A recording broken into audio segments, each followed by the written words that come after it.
Huh. Yeah. What? Well, there's no Forbush man in here. Oh, That's a shame. yes. I suppose it is. It does kind of make it a little bit incomplete in my eyes. Speaking of eyes. Indeed. Yes. Speaking of eyes. Yes. Especially those sudden eyes. Sudden eyes. I'm not going to do it again. Why did I do that? I did worse last time. But this is true. I thought I had to join in. Hello, and welcome back to Maybe Movies with myself. I am Max. And I am Sam. We are on week 3 now It is. of our April matchups of Sudden Death and Snake Eyes. And we'll be looking at Act 3 of Sudden Eyes. Ah, And Act 1 of Snake Death. indeed.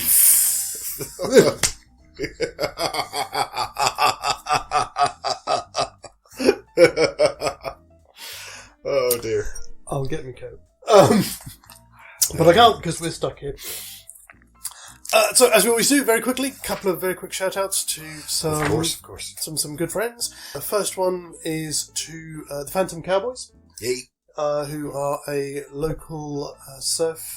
I think they're classed as a psychobilly band. I was going to say that's what I would have called them. Yeah, and they have their own channel, so obviously links will be in the description below. Probably I'll stick them at the end as well. Oh yes. Same as everybody, they've been kind of locked away in their own personal deliriums.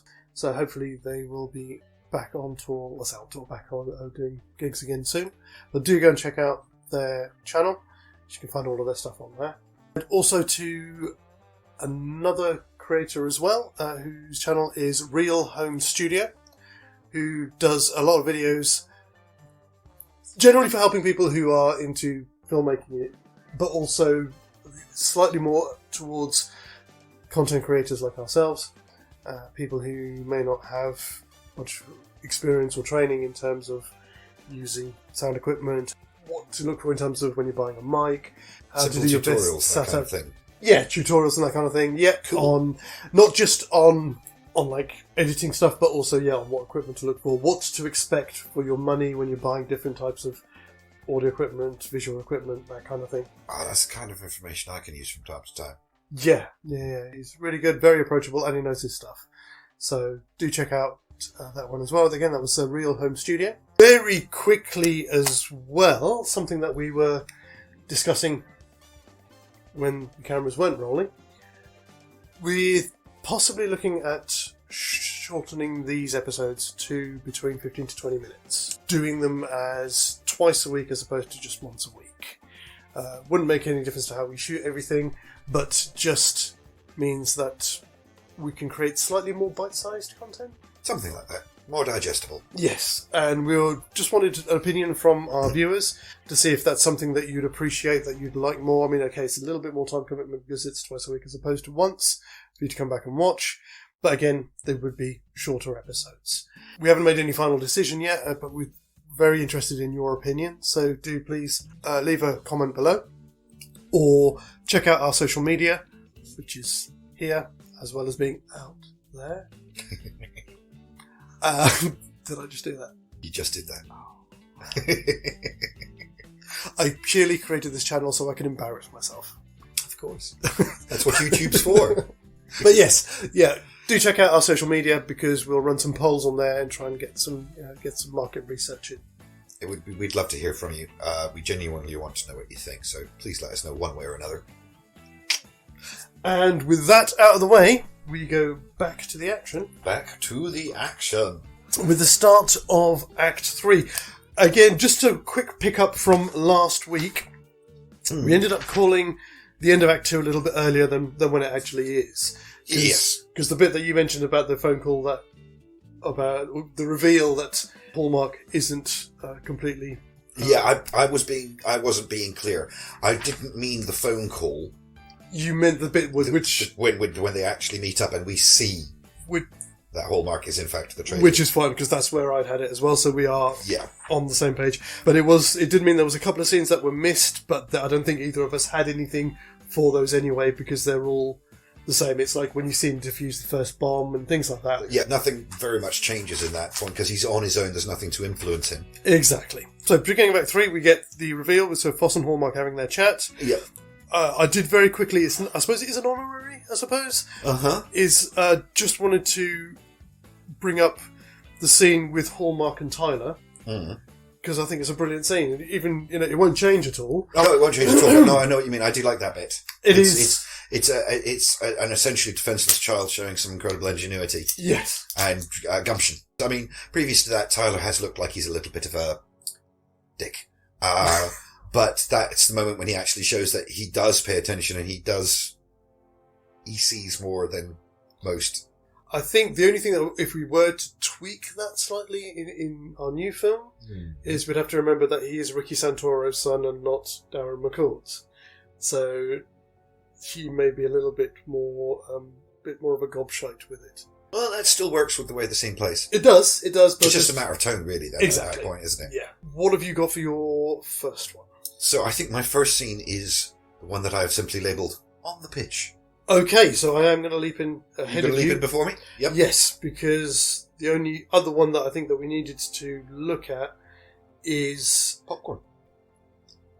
There is popcorn. I'm good for the moment. I shall have some in a bit, but thank you for offering.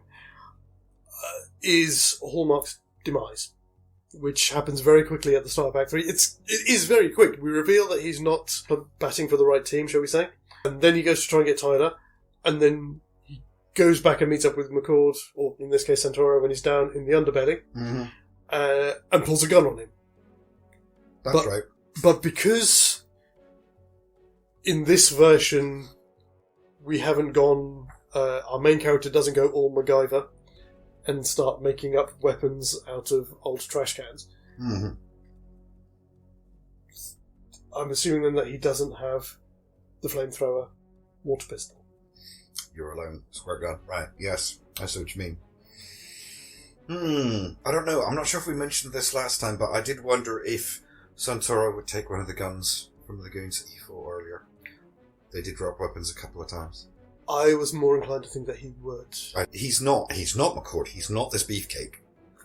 Exactly. Yeah. And he doesn't have the same kind of code of morality that McCord does.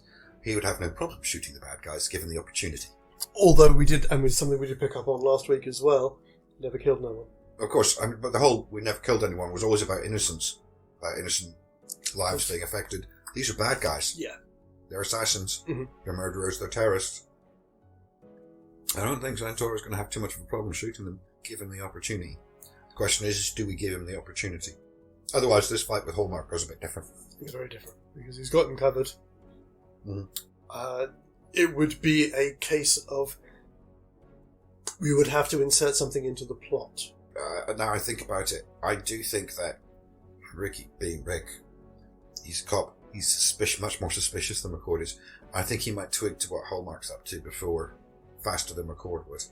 He might know that somebody's trying to get the drop on him. Well, let's go with that then. So he's just defused the bomb that he's found on the pipework. Hallmark turns up, covers him. Things to be suspicious of. How did he get into the building so easily? Yeah, nobody else has been able to get in. Because he was on the phone when they blew up the cars. Something like that. It would just be enough to trigger the suspicious bastard gland in the average policeman's brain, or something simple and innocuous. But because where it actually happens, they're in the tunnels underneath the stadium. He's just finished defusing the bomb. He gets there's a beam of light, and then Hallmark is there. No, it's not. He's just killed one of the guards. He's hiding behind some pipeworks. The light comes up. So yes, so that's the point where you can get the drop, because McCord just comes out and they start talking. Whereas Ricky would stay hidden behind the pipework, watch what he's doing. Yes. So this scene is going to play differently. It's not going to be a fight. So what about... Oh, I'm going to give myself a gold star. I think you should. This is more of a cat and mouse situation, isn't it? Well, what I was thinking was, Ricky's hidden behind the pipework. The light. He's just killed the guard, one of the other robbers. Hallmark comes in with the torch and he's looking around for it. Mm. There's one of the bomb emplacements there, and a bit like Hans Gruber, he goes over to check that the bomb is still intact, and Ricky sees it. Mm. And Gold then star it for a becomes a stealth game where he's trying to get the drop. He's trying to get the drop on Hallmark. Ricky is going to jump him at some point. There'll be a struggle over the gun. Is essentially what will happen. And we can even, during the course of that struggle, throw in what I said a minute ago, that a gun goes off, hits one of the pipes, bang, a huge jet of steam, catches Hallmark, so he gets scalded instead of burnt. Mm-hmm. But we still get the same effect, and that's what takes him out. Yeah. Yeah, that's great. Yes. Success. And it also means that Ricky's a little bit more beaten up going later on into the film. Mm-hmm. And then everything else kind of runs through up to, I think, your number one, which is also my number two, on the ice. Yeah, on the ice. I had it on the pitch, but yes, on the ice. Yeah, I mean, again, so we know that Ricky's a sports enthusiast and he knows his game and stuff like that. But do we really think he's the kind of guy that used to play back in high school? Doubt it. So this is a different scenario. This is a smaller bodied man on the pitch in a very brutal situation. Yes. What do you think he'll do? I mean, my first instinct would be to, say, deliberately start a fight straight away. Okay. Like maybe realizing, because of course he's trying to be aware of the bad guys around in the stadium and things like that. And he knows he's going to get hammered in this position. Being a goalie is a shit in most games. So maybe he'll move forward out of the goal and deliberately engage with one of the other team members to start the opposition teams to start an immediate scuffle on the pitch. Again, I know it's essentially the same thing, but I think he'd have to do it faster because he's going to get hammered. See,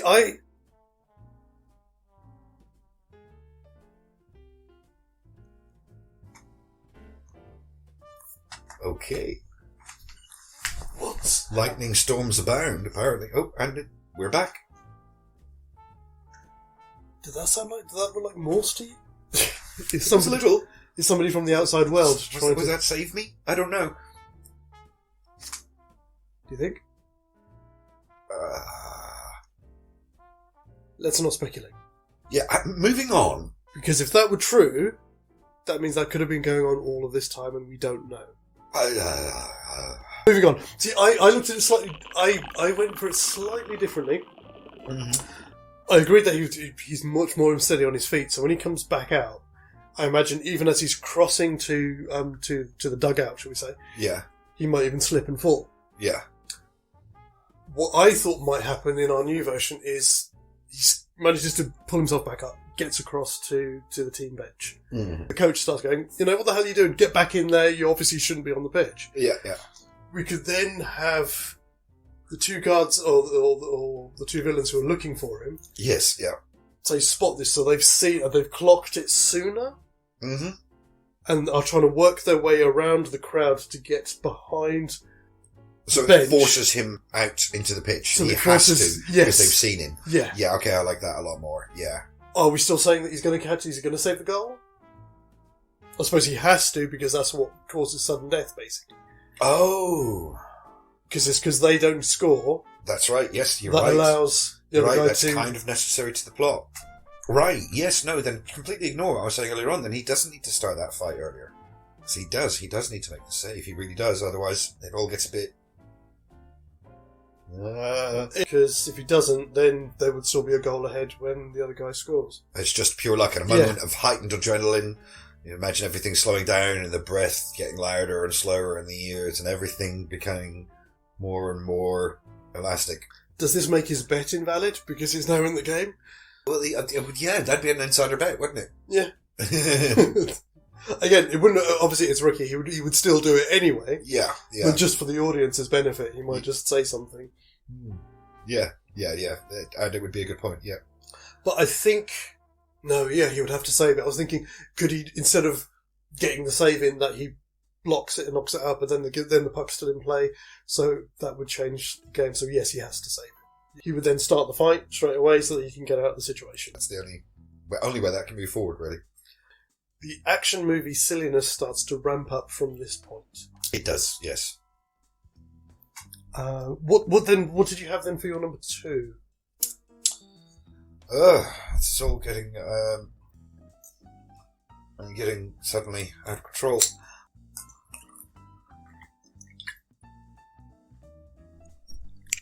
We have some chili and Merlot today.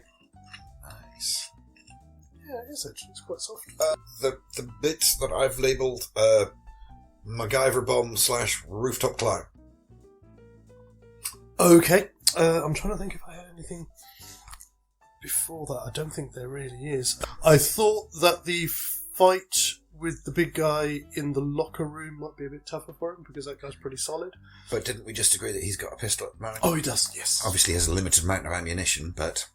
Yes, because I think I did put, when I was going through marking the different scenes, yeah. I did put, now I have an Uzi.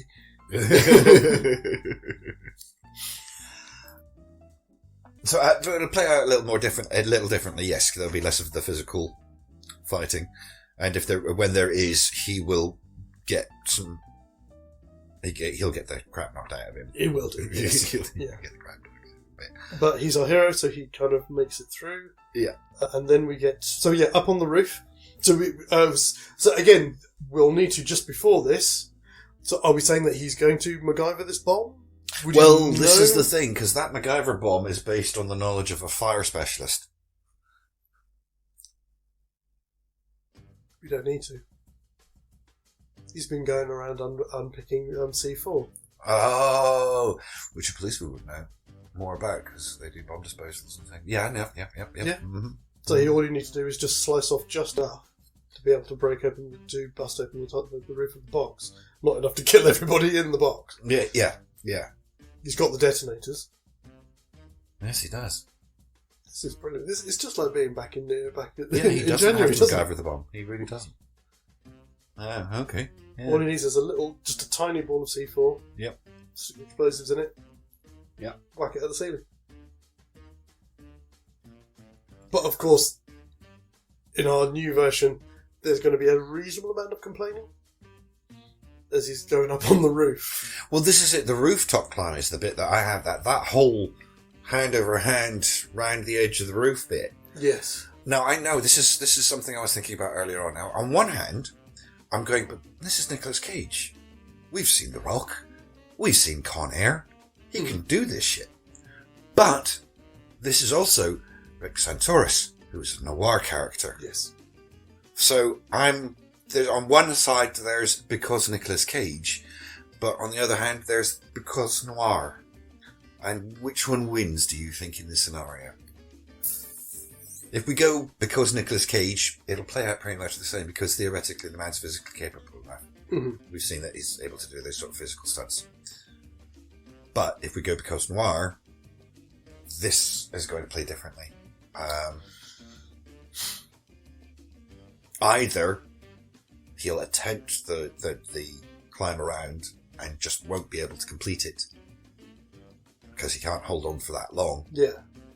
Or he'll just go, nope, can't do that, and try and sneak up on it in a different way. Which may or may not go wrong. Because it was just the one guy at the top there, wasn't it? It was just the one guy at the top because because after he gets rid of him, another one turns up who's the one who falls down inside. Yes, that's right, yes. Which I labelled Another Mook. Another Mook. Just because I love the word Mook, it's fantastic. Well, Mook's a great word, yeah. I like the idea of sticking to our noir narrative for his character. Right, in that case, does he attempt it and have problems, or does he just go, nope, and try a different way? I think, nope, try a different way. Okay. Alright, so he's going to have to sort of clamber up onto that platform and try and stealth his way over. Yes. Yes. Well, no, then that leads to the big scuffle on the rooftop that... Yeah, it does. It does still lead the same way. I mean... It's just not as dramatic. We're aware that he's reasonably agile and relatively stealthy. And that's pretty quick because he catches the guy off guard. Yes. And the guy loses his gun pretty quickly and he just knocks him off. Yeah. So that'll be fine. Obviously, I think Ricky will be a little bit more conscious of the fact that he's carrying high explosives on him. Yes and no. I mean, C4 is not likely to go bang just because you drop it. Okay, so that's fine. And then what about... So are we going through all the way into the bit falling into the stadium after he opens the roof? Are we saying that he knows how to do that because he works security there? That he has some familiarity with how the box works to open it? Yes. I assume so. I mean, somebody who's a head of security, I mean, much like a fire warden, their job is to know everything about where they work. It's one of the things about it. Mm-hmm. You know, you need to know where people might be lurking or where there's a security problem or whatever. So he'd have a pretty good understanding of the layout of the building and how most of the things operate. And Ricky's a smooth enough operator to know that he can pull his bullshit because he actually knows his shit as well. Yeah. So that's fine. I must admit, I didn't put a lot in for this part of the of the climax of the film. I mean, for my number 3 is the very end of the film after Emily's been kidnapped again. So did you have anything before that? No, not really. I think more or less this is going to play out in a lot of similar ways. Again, a bit more complaining, a bit more kind of a McClane kind of approach to, oh my god, I'm sliding across on this wheel track thing. Yep.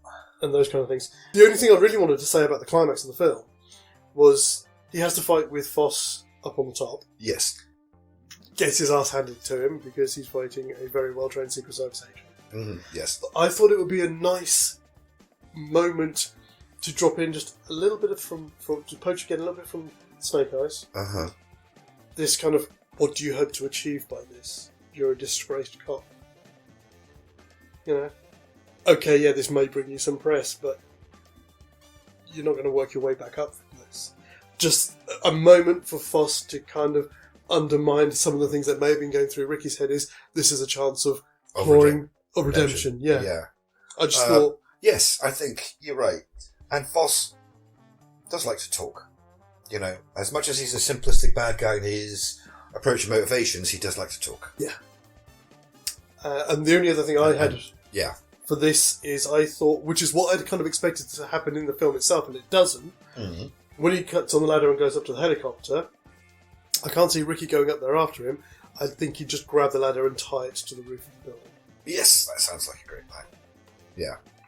And it would just boom and get dragged down, yeah. And that's it. I mean, that's it, unless you had anything else. No, I really didn't have a lot to add at this point. No, I think that pretty much covers it. It does pretty much cover it. We end up with the very similar ending to the original movie. Yeah, and it's curious as well, because we've ended up poaching elements not just from this, but from the film that it's based off of. Yes. A little bit, yes. I was thinking about that earlier on. By sticking more to the Noir roots, we're actually making him more like McClane. He's an ordinary man. He's perfectly fallible. That's Noir. Mm-hmm. And there are elements, very light elements of Noir to McClane's character for the same reason. We brought him down to that same level. I mean, he is going to be a bloody mess by the end of this movie. Yeah. He's going to look like he does after the pummeling in Snake Eyes. Yes. Is what he's going to be like. This is like, yeah, he's won the day, but he's no Van Damme. He's taken his hits. They're taking him out on the stretcher, yeah. Yes, taking him out on the stretcher, yeah, absolutely. We will very quickly, though, just have to talk about the end of the film. Okay. Because it is the most ludicrous ending for an action film I've seen in a long time. It's just the perpendicular, just kind of the helicopter. Oh, it fits perfectly in that little slice of roof that's been opened as well. It just happens to fall exactly straight down as well. Yeah. Oh, perfect. Again, as we were saying last week, it's like they spend so much time the plotting, the pacing, the production values of the film. And it's literally like somebody's on the last day has had a few too many over lunch and gone, I know! Let's have the helicopter go backwards into the thing. Yay, that'll look fantastic. No. Brave move, bold move, but no. It almost undermined the entire film for me when I watched it. I was just like... Yes, it was quite ludicrous. And it's when the special effects start to like, oh, I can see the clipping here, and oh no, I can see you spent too much effort making something not look good. Yeah. Way too much effort. Awesome! So that brings us to the end of Sudden Eyes. It does indeed. And now, for me, I have to wind back because I looked at the other one first. Oh, of course. As we go to Snake Death. Well, we've got a movie there anyway.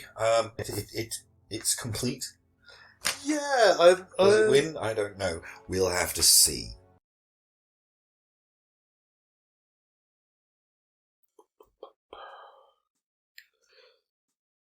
Indeed. Exactly.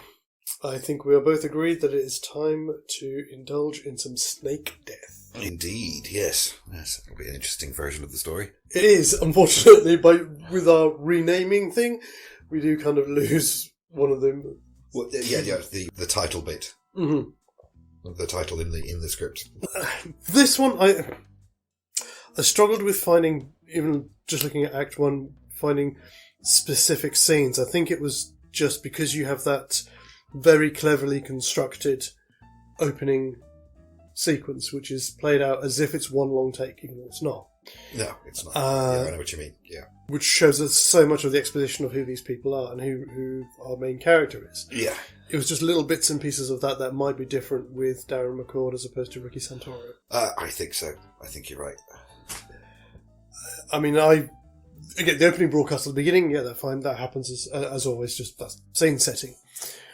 Where we first meet McCord, where obviously when we first meet Ricky, when he comes up and meets Lou. Yes, that's it. He interrupts Lou's little broadcast, doesn't he? Yeah. Yeah. See, I don't know about you. I imagine this is that he's just doing his job. He's doing his rounds. Yes. So he's caught on camera by accident. He wanders by in the accident and does that looking deer-eyed, that deer-like stare into the camera, kind of, oh crap, I'm on TV, aren't I? Kind of moment. McCord is certainly, at the beginning, portrayed to be a lot more of a much more sympathetic character. He doesn't have the foibles of a noir character. Yes. His downfall comes through misfortune rather than in any innate nature to him. Yes. To himself. Yeah. So I wondered if Lou gives him the money to put a bet on for him. I was wondering how we were going to get the bet into it. Yes, that sounds like something that it's like, oh no, I've got to do this broadcast. Can you? I really want to get it in before the fight starts, And I also thought, and good, because we also need to show that relationship to Lou. Because this is a noir film, and it is endemic to the universe that he is in now. Yeah. That Lou kind of gives him a 50 guy, put one on for yourself. So there's temptation there. I see. There's also, it shows, whereas Lou affords Ricky a measure of respect because of his position, it shows the lack of respect that he has for McCord because he's a security guard. Well, you're doing me a favour, here's a 50. Yeah. I know you don't get that much money, kind of thing. Yeah. Which brings us to Jimmy and the bet. Are we saying that he knows who he is? That McCord knows who Jimmy George is? Sorry, he must do, because he's just given him the money to give to him, so yeah. Yeah. They won't have the same relationship that Ricky has to Jimmy in the original film. No, but they would know who each other is. Yeah, he's the bookie that operates in the casino, so yeah. Where things are going to start to go very different is with the interaction with Cyrus. I wonder if that wouldn't go the same, because he probably recognises Cyrus as a dealer. Exactly. And would probably still want him out of the building. Exactly. Yeah. But it'll be different because he's not going to take his money. Ah, no. Yes, of course. He's not going to do all of that stuff. I'm imagining that he'll probably arrest him as the head of security and put him in a cell, which keeps him in the building for the duration of the story because we'll need him later. Or will we need him later? No, he doesn't come back into it. No, he doesn't tell the story, but he features in other people. So no, you're right. It doesn't matter. He would just, get him out of the building. See, I wanted, again, to show McCord's kind of good chops, if you like. Mm-hmm. He finds the roll of notes on him, and then, as he's leading him away, just dumps it into a charity box or something. Oh, that's a nice touch. Gold star. It really reinforces the good man in a bad world type scenario that a noir film with McCord in it is going to have. I made a note up here. Somebody says the line, and they say it in exactly the same way. Somebody says the line, I missed the part where that's my problem. And they say it in exactly the same way as the guy does 4 years later in the 2002 Spider-Man. Oh, wow. I did not notice that. I paid too much attention to silly little things. But then we run through to him meeting I'm figuring the little the interaction with Lucky Number 7 is more of a case of her flirting with him rather than the other way round. Because she knows who he is because they both work in the same building. He's a large, handsome man. True. Yeah, yes. Yeah, exactly. That as well. Yeah, absolutely. You know, he's going to get attention from some of these girls. But I imagine it'd be much more one way. It'd be the girl going, oh, hey. Yeah. Look, keep an eye out for me. I'm Lucky Number 7 tonight. You know, rather than him drawing the interaction sort of thing. Yeah, that works. I like that, definitely. We still get, again, are we still saying that he's getting the phone calls as well from his ex-wife? Yes. Because that's all part of his distraction, isn't it? Yes, absolutely, yes. This is one of the things that we need to talk about, because that's really the big one that has problems, is the actual scene where everything plays out. Because McCord is a much more attentive person than Ricky is at the beginning of Snake Eyes. He's distracted by his bet, by the match, by so many different things. McCord is a much more, got a job to do kind of guy. No, I've got it. Yeah. So he may get these calls. He wouldn't get the calls from his girlfriend. So definitely those calls, yes. We need that at the very least. But he is distracted. We established at the start of this that he's head of security. Yes. So he's getting calls on his radio all the time from other people checking in. Yes, of course he is. Yes. So he's constantly, oh, what? Yep. Yep. Okay, yeah, no, send Bobby. Yeah. Yeah, of course. So we get the equivalent. That solves a lot of that, because that is the big scene, isn't it? That's when, the setup and payoff exactly starts to happen. How much did you see? Yeah. I think the bit when we introduce Kevin Dunn, I imagine him being a little bit annoyed with him because he's gone out of his way to get him a front row, a ringside seat. Yeah. He wants him there, and he's turned up in uniform. He's turned up still doing his job. Oh, yeah. Oh, I like it. I was doing you a favour. You were supposed to be able to. Yeah. What's this? Oh, I've got a job to do. Yeah, that was again in this version. That was part of his way of taking him out of the equation. Yeah, was to have him there, but not on duty. So he has no authority. No, he was meant to be a police liaison. Kevin specifically says it several times that he's the police liaison. Oh, I missed that. I missed that. That was his shoe in for his friend. I got you the job as police liaison. Yes, he does. No, you say it now, I remember. No, I just thought he'd got him there because he needed somebody official there, but he'd got him there. That's absolutely why he's there. But also at the same time, it was, I'm doing my buddy a favour. Got you the police liaison job. Half clever, half stupid. I don't know whether it's left and right side or top and bottom. Anyway, I'm sorry. But nonetheless, I think he'd be right. He'd be annoyed because, I don't know. It might be like, you're causing a bit of a spectacle, or something like that. Did you have to do it this way? Couldn't you be plainclothes? Oh, sorry, I'm head of security. I've got a job to do. Yeah, can't put down the radio. Yeah, nobody else here is in plainclothes, so I have to be. Yes. And then immediately gets distracted by a call on the radio. Oddly enough, even though Kevin's plan kind of get what it wants, it's not the plan that he had. He wanted him distracted by the match, not distracted by his job. But nonetheless, it sort of serves the same purpose in terms of his agenda. Yes, definitely. Yeah, cool. I like that. This is all fun. So we get the phone call from the blonde, phone call, the second set of phone calls. Before that, I would just, again, as a flavour thing, if you like, is what we were saying before, in terms of he doesn't have ambitions, he has possibly an aspiration of maybe getting his job back as a fireman. He would still like to be fire chief at some point. But it's just, it's from McCord, it's not delivered as, if I do well here, this might be a stepping stone towards that. No. It's a pipe dream. It's just something he would like to have happen. No, it's more his behaviour is driven by a sense of duty. Yeah. To his position than it is by any sort of ambition or avarice. We want to reinforce that for the audience. Yeah.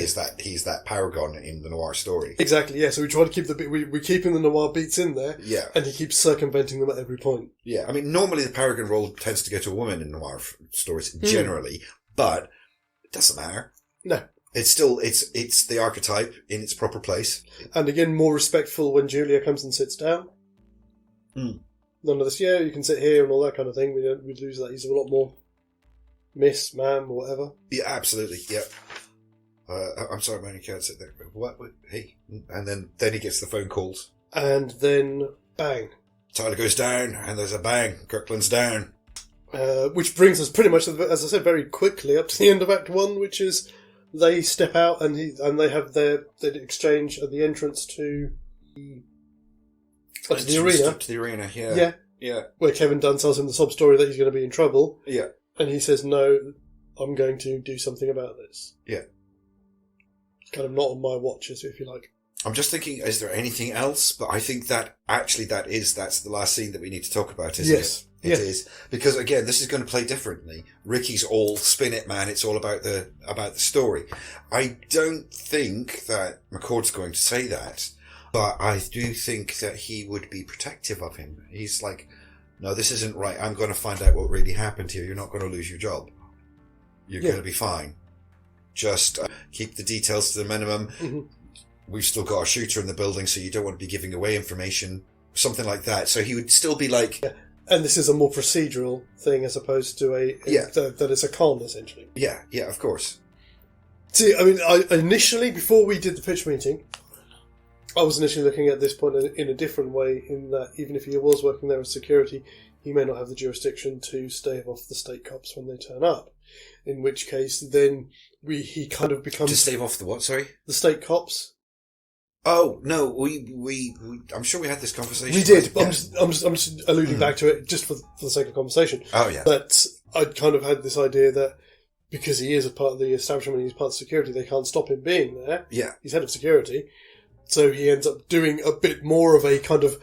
And as I said... McLean thing, he could go off and do it on their own while the state cops take charge. Yeah, and also I'm a material witness. Mm, yeah. Which he would know. So he could go off and do things a bit more under the radar, as you like. Yeah. But this works fine. But he has the authority to do it. He's the one who's running the lockdown. Yeah. He's the head of security. It's his command that locked down the building. Everything that every bit of cooperation that the security gave to the police is through him. He does have quite a bit of authority to interact with them. Mm-hmm. And I think that would keep him on the scene very comfortably. Which works. No, that does work because in Snake Eyes itself, Ricky taking jurisdiction over the crime scene effectively nullifies the state cops and they leave and we never hear from them again. That's right, yes. Whereas in this case... They'll be there. They can have a bit more of an argument. Yes. We can say, well, if you want to help, as you've just said, we've got 14,000 witnesses to interview. Takes them out of the scene. They're still within the building, but they're just interviewing all of the crowd. Absolutely, yeah. And an interesting thing, a little note that I did... I knew it as soon as I saw it. One thing, though, McCord's a pretty damned honest guy. I think he would tell them about the blonde. Yes, he would. Yeah. You should probably keep an eye out. For this woman. Yeah. Which is null anyway, because she's lost the wig by then anyway. Of course, but he would actually cooperate with them to some degree, because he's an honest person. It's like, this person was behaving suspiciously. I lost sight of her. Yeah. Keep your eyes open. Which is going to make Kevin wince in the background. Yes, because it just made his job harder. Yeah. Brilliant. Oh, gold star, actually, yeah, definitely. Oh, thank you. No, but I did notice the head of the state cops is... The actor's name is Peter McRobbie, who I think we both better know as playing Father Paul Lantham in the Netflix Daredevil. I know his face. Connection. Just one last little thing, because I know if I don't do it now, I'm going to forget about it. But in the confusion of the stampede, when Julia grabs some random shit to go and do a quick change, I know this is technically Act 2, but I want to mention it now because I'm sure I'll forget, not later. Did you not notice the seahorse mannequins? Like, she goes to this clothes store, and all of the mannequins are aqua blue metallic seahorse people. No, I didn't notice that. Yeah, they're not normal mannequins at all. They're all with seahorse heads. And they're like metallic, aquatic, almost turquoise, kind of blue kind of colour. Well spotted. It was only at the second time, I was like, because at that time I knew what was happening and I was starting to notice the details, and I was like, seahorse mannequins? And it's just there at the top of the page, seahorse mannequins. I missed that, but what I did notice was the extra who wasn't doing his job properly. There's like, When's this? In that same scene, when she goes to get and takes the jacket. Behind her off to the left, they're kind of funneling people through, and there's a guy in a suit, there's quite a big guy wearing glasses, talking to security. He's supposed to be. He's not. If you imagine Julie's doing her thing over here. He's over here, supposed to be going through this door over here. He's not. He's just stood watching her. Through that entire thing, watches her pick up the thing and everything. You didn't notice that? No, yeah, I missed it. Yeah, the extra wasn't following instructions. So, but brilliant. That does indeed bring us to the end of Act 1. It does, and that leaves us... So we have an assassinated Secretary of Defence, Giles Kirkland. Indeed. Yes, Kirkland down and gone. Yes. Well, he's on his way to the hospital and out of the story. And we have our setup ready for Acts 2 and 3 of Snake Death, which we will be jumping into in a big way next week. So please do come back and join us. As we said at the start as well, please do leave us comments below as to whether or not you think we should chop these down a bit and do them twice a week instead of just the once a week that we're doing at the moment. And also have a look at our social media as well and follow any of the polls that come up there over the next few days. And just generally follow us, because that'd be quite nice. Yes, please do. We'd like to hear from you. As always, look after each other, because that's just a nice thing to do.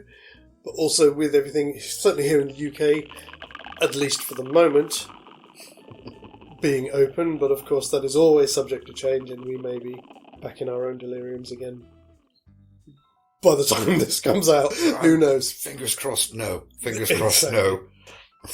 Otherwise, as I say, look after each other and see you soon. As always, TTFN. Ba ba ba ba ba ba ba ba ba ba ba ba ba ba ba.